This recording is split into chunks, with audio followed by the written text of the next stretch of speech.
सर्दियों में तो मैंने भुट्टे की खेती की थी, लेकिन गर्मियों में मैं किस चीज की खेती करूं? रानो चिड़िया यही सोच रही थी कि तभी वहाँ कालू कौआ आ जाता है। क्या सोच रही हो रानो बहन? बड़ी गहरी सोच में लग रही हो। कालू भैया, मैं गर्मियों में किसी चीज की खेती करने का सोच रही हूँ। गर्मी दिन ब दिन बढ़ती जा रही है। अगर हम अभी से कुछ उगा लेंगे तो गर्मियों में आराम से घर बैठकर खा सकेंगे, वरना इतनी गर्मी में रोज रोज भोजन ढूंढने कौन जाएगा? हाँ रानो, बात तो तुम ठीक कह रही हो। मैं भी कोई खेती करने का सोच रहा था।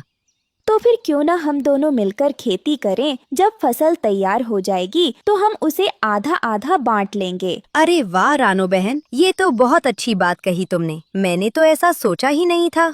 फिर दोनों बैठकर सोचने लगे कि गर्मियों में कौन सी चीज की खेती करनी चाहिए। तभी रानो के दिमाग में खरबूजे की खेती करने का विचार आया।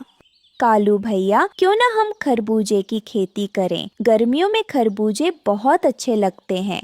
हाँ रानो, गर्मी में ठंडे ठंडे खरबूजे खाने का तो मजा ही अलग है। लेकिन इसके लिए हमें खरबूजे के बीज चाहिए होंगे। क्या तुम्हारे पास बीज हैं?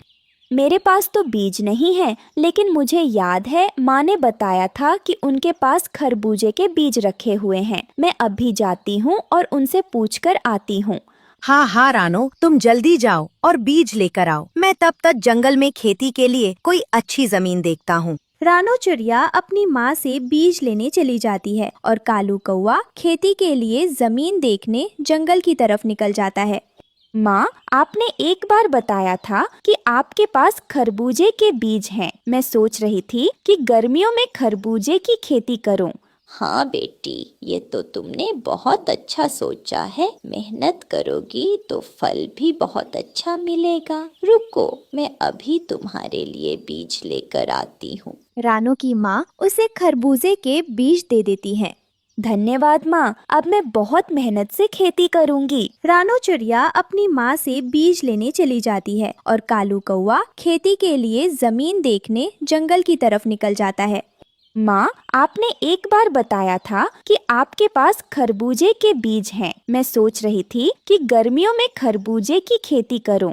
हाँ बेटी, ये तो तुमने बहुत अच्छा सोचा है। मेहनत करोगी तो फल भी बहुत अच्छा मिलेगा। रुको, मैं अभी तुम्हारे लिए बीज लेकर आती हूँ। रानो की माँ उसे खरबूजे के बीज दे देती है।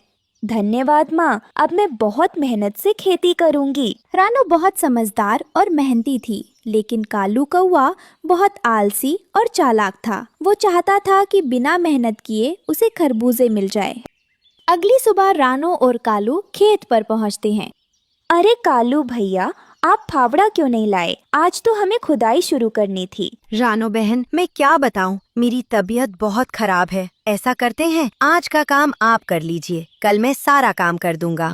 अच्छा कालू भैया, अगर आपकी तबीयत खराब है तो आप आराम कर लीजिए, मैं आज का काम कर लेती हूँ।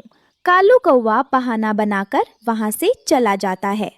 तेज धूप और गर्मी में रानो अकेली ही पूरी जमीन की खुदाई करती है, बीज बोती है और नदी से पानी लाकर खेत को पानी देती है।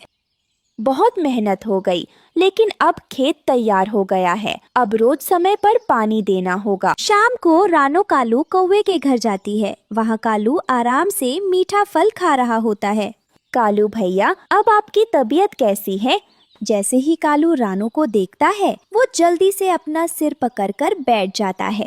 अरे रानो बहन, आप आ गईं। मेरे सिर में बहुत दर्द हो रहा था। अभी तोता मुझे ये मीठा फल देकर गया था, बस वही खा रहा था।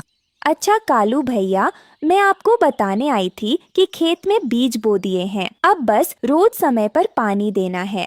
हाँ हाँ रानो, तुम बिल्कुल चिंता मत करो। पानी देने का काम मैं देख लूंगा। ठीक है कालू भैया, मुझे आप पर भरोसा है। अगली सुबह रानो फिर खेत की तरफ उड़ती है। रास्ते में उसे कबूतर मिलता है। कबूतर भैया, आजकल क्या कर रहे हो? बस रानो बहन, गर्मी से बचने के उपाय सोच रहा हूँ। बहुत गर्मी हो गई है। मैंने और कालू भैया ने मिलकर खरबूजे की खेती शुरू की है। रानो, कालू बहुत चालाक है। तुम उस पर आंख बंद करके भरोसा मत करना। ऐसा न हो कि वह तुम्हारे साथ कोई चालाकी कर जाए।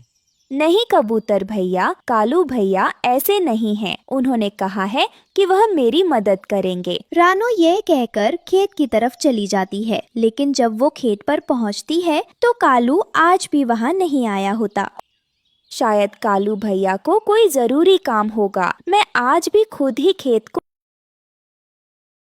कई दिन गुजर जाते हैं। कालू कौवा हर दिन कोई न कोई बहाना बना देता है और रानो अकेली ही सारा काम करती रहती है। धीरे धीरे खेत तैयार हो जाता है। खेत में बड़े बड़े खरबूजे लग जाते हैं और फसल पक जाती है।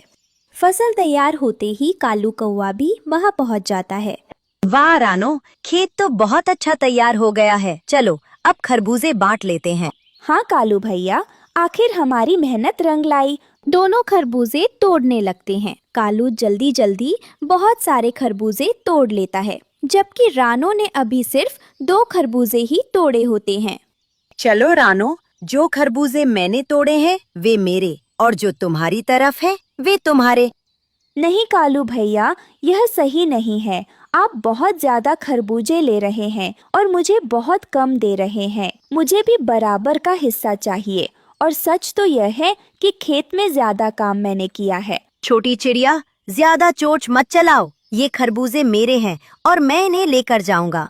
कालू भैया, मुझे आपसे ऐसी उम्मीद नहीं थी। रानो चिड़िया बहुत दुखी होती है, लेकिन वो डरती नहीं। वो तुरंत उड़कर तोता राजा के पास जाती है और सारी बात बता देती है। तोता राजा, मैंने पूरी मेहनत से खेत तैयार किया, लेकिन कालू भैया मुझे मेरा बराबर का हिस्सा नहीं दे रहे। रानो, तुम्हें तुम्हारा हक जरूर मिलेगा। किसी की मेहनत का फल छीनना गलत बात है।